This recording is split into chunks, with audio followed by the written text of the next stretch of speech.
everyone. Welcome to Digital Health News, where we dive deep into the inspiring stories of leaders who are shaping the future of healthcare. Today, we have an exceptional guest with us, someone whose journey is as impactful as a vision for the industry. Let me introduce you to Dr. Upasna Arora, a name synonymous with innovation and excellence in Indian healthcare. Imagine a career marked by relentless commitment to quality, patient safety, and organizational brilliance. Dr. Arora embodies all of that and more. She has a strong academic foundation crowned by the prestigious Harvard Medical School Quality Leadership Program. She is the first Indian to be awarded the prestigious fellowship of ISQA. Since stepping into her role at Yashoda Hospitals in 2000s, she has steered the institution to become a beacon of world class healthcare in India. Under her leadership, Yashoda Hospitals has not only expanded its medical capabilities but also set benchmarks in patient care and safety. But what sets Dr. Arora apart is her dual focus: excellence within the hospital walls and a vision that extends to the broader community. From spearheading groundbreaking medical technologies to championing community health initiatives, her work resonates with one simple goal: making healthcare accessible, patient centered, and future ready. Join us today as we explore her journey, her leadership, and her vision for 2025. Dr. Upasna Arora, welcome to the podcast. Thank you for inviting me. I am really privileged to be here. All right. Ma'am, you have been at the helm of Yashoda Super Speciality Hospital for more than 3 decades now. Could you share a bit about your journey?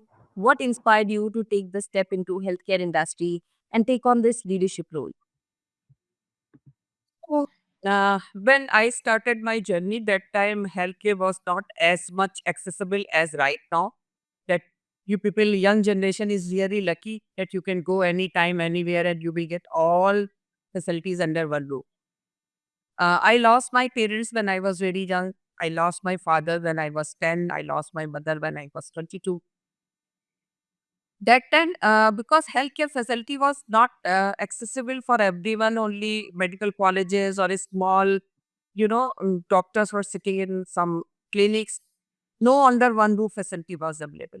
So I thought that I will become an IS officer and then I will be able to change this society because it was known that, bureaucrats can create an impact in the society and they can change. But unfortunately, I could not do that because when I was preparing, my mother died, and so I married to my husband, Dr. P. N. Arora, who has created this Yashoda Hospital in memory of her mother, Yashoda Devi, and she was a cancer patient. And my husband was used to take her to Bombay Tata Memorial because nothing was here, even in Delhi. This big hospitals were not there, and cancer facilities were not very much available. So then family decided to start a hospital in her memory. That is how in 1990 we started this Yashoda Hospital. And when I joined, so I just thank God that now I have got that place where I wanted to be. This was my dream. एक बड़ा अच्छा सा dialogue है Hindi movie का, जब तुम दिल से कुछ करना चाहते हो तो पूरी कायनात आपकी मदद करती है। तो मैं दिल से कुछ करना चाहती थी हेल्थ केयर में, and that is why I am now working in health. You या said something very apt, and I think your story resonates with that saying in Hindi that you just mentioned. When you want something truly from your heart, everything around you, the universe conspires to make it happen for you. So या this is such an inspiring story that you have. But definitely, when you started, there would have been some pivotal moments, some of the challenges that you faced as a healthcare leader. Could you share us something about that? Yeah, when I joined hospital, that time it was really not in very much in fashion, I can say, or not in the practice that lots of administrators were there. There was actually concept was only medical superintendent or doctors who were working there, and PBAs were supposed to only work only in HR or sometimes in accounts. So when I joined, so everybody was just thinking what she will do. She's not a doctor, she's not a nurse, she's not a technician. So, what is her role in this field? And I would like to tell you when I joined, so it was not an easy task when you are working with your own family members because everyone was senior to me and I was supposed to ask everything. Everyone was more educated, more experienced. So I decided I will do whatever these people are not doing. So I will not touch anyone's work.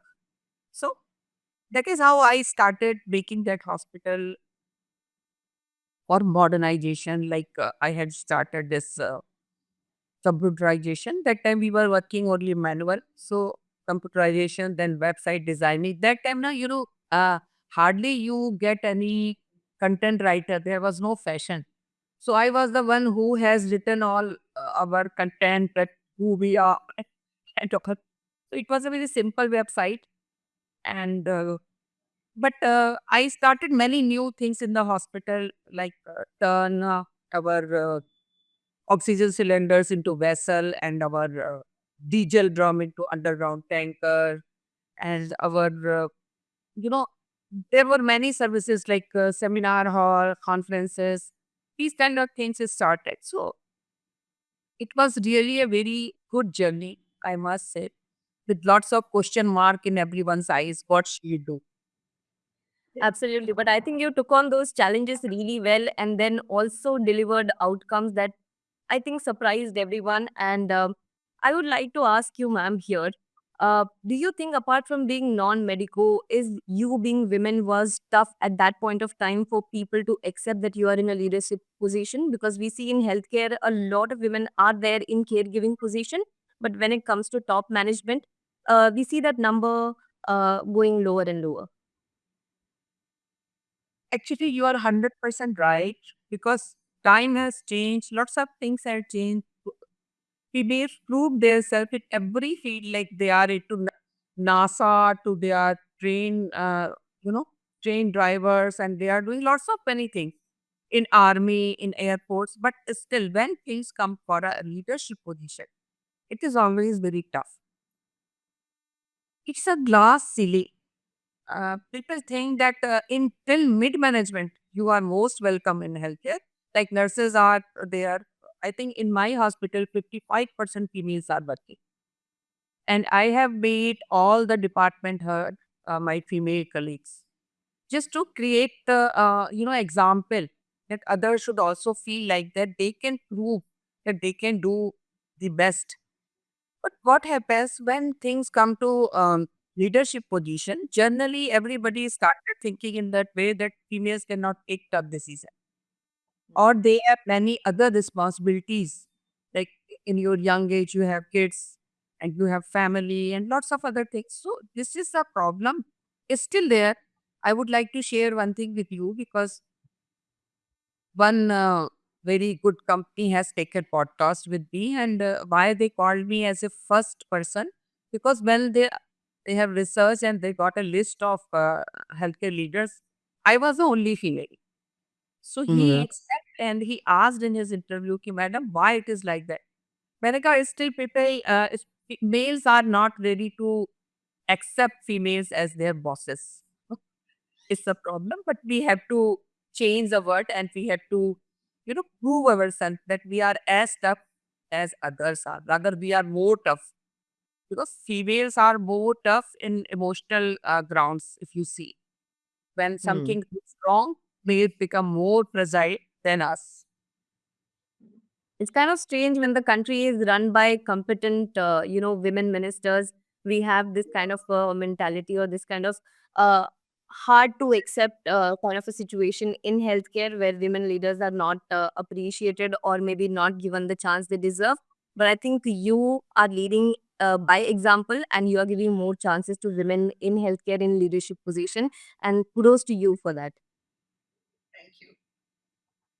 Ma'am, my next question is about NABH. I've heard a lot of your interviews before I, prepared for this particular podcast. And you have been consistently talking about how NABH shaped your journey. So I would like to ask you, how has NABH accreditation shaped the hospital's processes and overall culture at Yashoda Super Speciality? I think in Indian healthcare, everybody should be thankful to LPH. But because I right now I'm talking about me and my journey and my hospital, it's a game changer for us. Uh, Success behind Upasana and success behind Yashoda, NABH played a very, very major, big role and major role. Reason behind this, when we got accredited, I was, Yashoda Hospital is the first NABH accredited hospital in this area. So in when we applied for that and we were going through all those things, so I was also reading that guidebook which tell us how to do, what to do.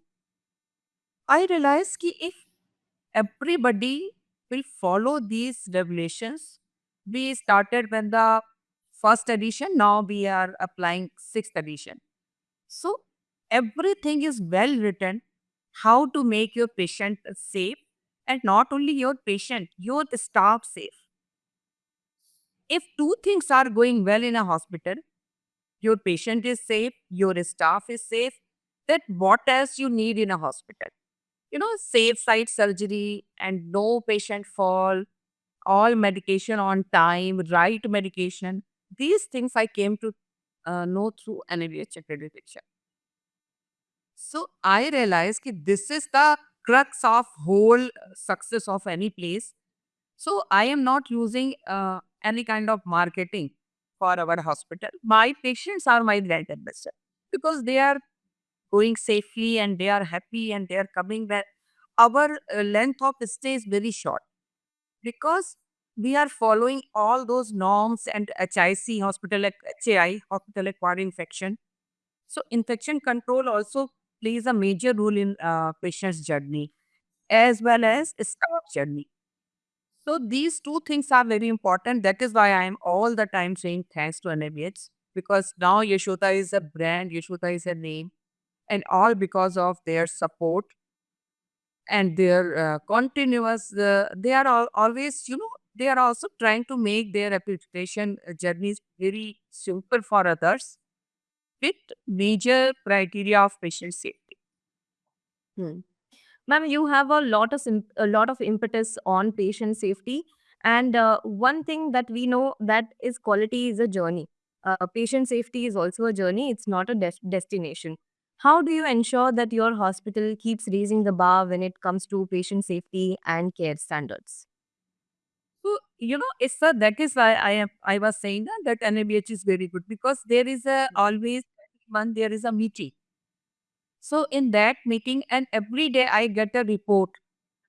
That is a like after 24 hours, I am getting a report. So I am getting every how many redos, like अगर कोई blood clot हो गया sample collection में, NABH की NAB is also very important for laboratory. So we are following both the norms. Is there any patient fall? Is there any wrong medication gone to the patient? Is there any kind of lacuna or delay in the surgery? So these things, when you are continuously knowing it, you get question mark. Otherwise, what was happening? Because reporting is very important, and they have to report all the formats are there. So that is how we are making sure that and especially if I talk about hospital infection, so we have made every ward there is an infection control nurse who is keeping an eye on everyone, that who is washing hands, who is following all the infection control norms or not. So these are the things.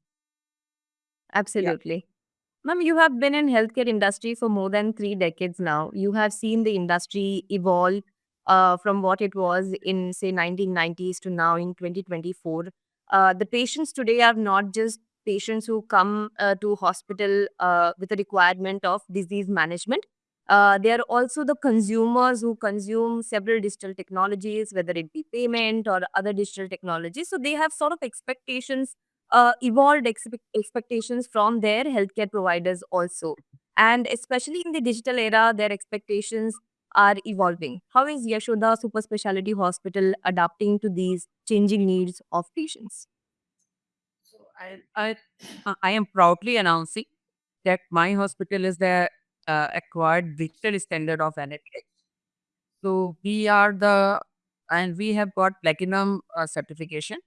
So we are the first 10 hospitals who has acquired digital standard of NABH. Same time, patients are most welcome through a website also. If they want to book their test, they want to see their reports, and they want to make appointment. So we are providing all these things. Same time, our hospital is ABDM compliant also. All my doctors are registered. My software provider, Akhil System, is also ABDM compliant. And I would like to tell you that I was part of NHA for Ayushman implementation. So, with all these things, we are trying to provide our hospital more, tech savvy, as well as my new hospital, which we are making at 1200 bedded in Indrapuram. That is going to be totally digital hospital, where you can, end-to-end care we will provide through digital. Even in this hospital, we are providing everything, and not from this year.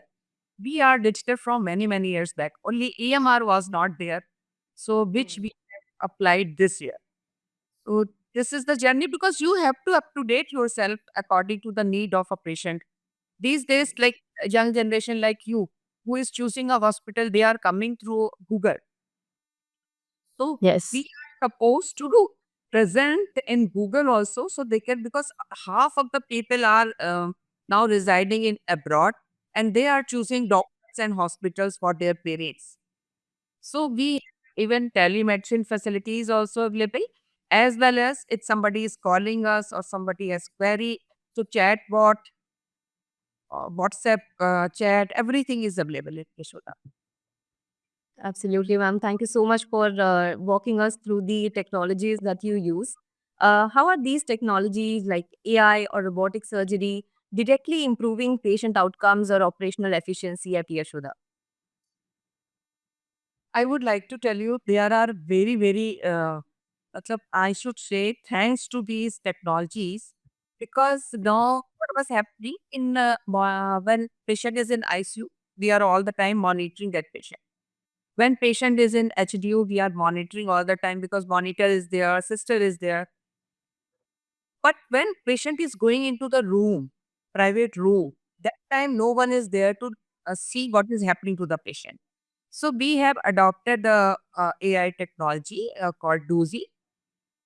What is happening now? All my private rooms are equipped with Dozy. So these systems are monitoring patient who is lying on the bed. And if any vital is going down or haywire, that is directly going to the nurse station on his on computer of the nurse, as well as the mobile of the doctor. So we are Hmm. saving more lives now. If blood pressure is going down or going up, or his heart rate is going down, or all vitals we are monitoring. Same time, when we talk about robotic surgeries, very, very small incision is there. Very blood loss is very less. Blood loss, a kind of, you can, now surgery doesn't need. पहले क्या होता था? Every time we are asking patients attendant, please manage 2 bottle blood and something like that. But now it's not required. Same time, recovery is very fast. So because recovery is very fast, so patient is going next day. So it's very good for the doctor as well as for the patient. So these technologies are really helpful, and we are using Da Vinci robot, which is the oldest one and best one, because they have data. All new robots, they don't have data, because what this AI is doing, how much data is available with the AI, that is how AI will take decisions. So that is why I just chosen this Da Vinci. Absolutely. Now, one thing I realized is whenever we speak to the CIOs, the Chief Information Technology Officers of hospitals, they generally say that they face hurdles or obstacles when it comes to implementing newer digital technologies when it goes to the management level. But here I see that your digital transformation is more of a management led, it is led by you. Why do you think it is important for also the management to understand the importance of digital technology and be very hands on in this process? Actually, not only digital technology, if you see, management is responsible for lots of things. If someone who is working in some department, he wants to do something new. So for that, he needs some infrastructure, some financial help. If management is not going to pass that, how he can change that? So what I think, culture change is coming up from the management. Top to bottom is coming. But if I am proactive for other things, only then I will expect from others. If I will say, chalo, what I am doing, if anything which is introduced by some company in the market, I carry all the machines, but still I am switching over to new technology. Right. That's how all my subordinates, my team, they are also trying to switch over to the new technologies, whatever is available in the market, or what sometimes so we are creating something for others also. Yeah. Hmm. So But it's a ma'am, very when good. you say that, yes, when you say you're switching on to new technology, change management also becomes very important. You have to get your staff to adopt to newer technologies. Do you face any challenges in that area? And if yes, then how do you overcome them? I have faced only when I asked my doctors to do, this EMR, because they are so busy. One doctor is looking after many patients. And I also believe that doctor's role is more than we think that he has to type and. So it was tough time for me because I wanted to go total digital. So it was easy. I have given every doctor who is busy empty medical transcription. So now things are easy for them. They are just talking to the patient, and that person is typing, because we cannot expect everything from a doctor who is actually, there are 50 patients sitting outside and he has to type, and they are not that much uh, trained in typing and all. So this person, and at the same time, I want patient need a human touch, and that touch comes when doctor is looking into eye to eye. There has to be eye contact with the patient and doctor. So for that Right. also, it was a challenge. And when I realized that I should not know, go crazy only for the EMR, so I have given them a assistant. Yeah. Absolutely. Being in the management position also means that you have to sort of balance the needs for digitalization as well as the requirements of your staff, of your doctors. So I think you're pretty well managing that. Bama, next question is about 2025. We are just 1 month away from the new year. And this year has all been about artificial intelligence and its capabilities, especially in healthcare. What do you think in 2025 will be your priority and what are the projects in pipeline for you?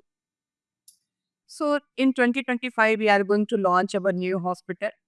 And what we have done, we had lots of cancer survivors with us, and we are health partners with Femina Miss India. So I called Miss India to my hospital, and I asked my cancer survivors also, so they could walk with the Miss India. And Miss India has given some trophies to them that I won. So, launch of our new project, which is called Medicity in Indrapuram, which is a game changer for India. I must tell you through your this channel. We have made a very different project. Like, we have installed all radiology in our emergency also. Radiology departments is separate. But in emergency also, we have made MRI, CT, X-ray, ultrasound, echo, everything is there. Same time, 12 bedded ICU also, and we have 252 bedded ICU. But still in emergency, we have made 12 bedded ICU. So you must have heard about this golden hours, where somebody got stroke or heart attack or something like this, or sometimes road traffic accidents. When he is coming to emergency, so I want to see a single second also. I just want he has to get everything then and there. And when he will be settled, stable, then we can shift him to some other place, to ICU, to room or somewhere. My hospital is different in that, and same time, we are using latest technology, code relax for it, and we have installed in one under one roof, which is not available even in Southeast Asia. All modular. OTs, all modular ICUs. And for children, autistic children, I work with the Special Olympic Bharat, which works with the autistic kids. So I have made a, child development center also in my hospital. And after this project, we are making another project in Noida, which is a research center, Biotech Park, with 300 bedded hospital. So these kind of things we are planning. Like in this of we are doing right now we are doing kidney transplant, but in 2055 we will do liver transplant also, and in new hospital we will do heart and lungs also. Absolutely. These developments definitely do sound very exciting, ma'am. My last question to you is about the global investor interest in Indian healthcare. You see, post COVID, the healthcare industry has seen sort of upswing when it comes to global investor interest in Indian healthcare. How do you view this for healthcare industry, especially in India, coupled with the Indian government's push for digitalization? So because we never thought of it, and right now it's a family driven business with the help of banks. So lots of people are also approaching to us because right now I think 90% hospitals are already into within foreign investors. Right now, I can't say anything because I am very happy with whatever they are doing. Because after that, what will happen now? Somebody will control you, and I am the kind of person no one can control me. So I think after that, let's see how things take shape. But at least these three projects, we have another hospital in Delhi also for IVF and daycare, and everything is run by us, and we are the one who is directly looking after and managing with the with our own self. But you can't say because like we are totally digitized right now. So maybe after some time or when next generation will take over, they will think differently. So Absolutely. Thank you so much for that. One last question that I missed that I would like to ask you is what is your advice for healthcare leaders like you in India? I want to tell all of you who are into healthcare, don't run healthcare on a business model. Always run with by your heart, with emotion, with sympathy. Because if you really want to run as a business model, then go for some other thing like trading or some manufacturing. And there is no lift for your success. You have to work hard and you have to take steps. So don't be in hurry. Don't want to just abhi join kiya and now I will become CEO. It's not possible. You have to have patience and you have to have sympathy for your patients. That was a great conversation, ma'am. Thank you so much for your advice also. And I would say thank you so much for this no holds barred interview. You were very open and you were very frank in this interview. So thank you so much for all this information. And I'm very sure our audience will have great takeaways from this. Thank you so much for joining us on this show. And thanks for calling me here. Okay. Bye bye. Have a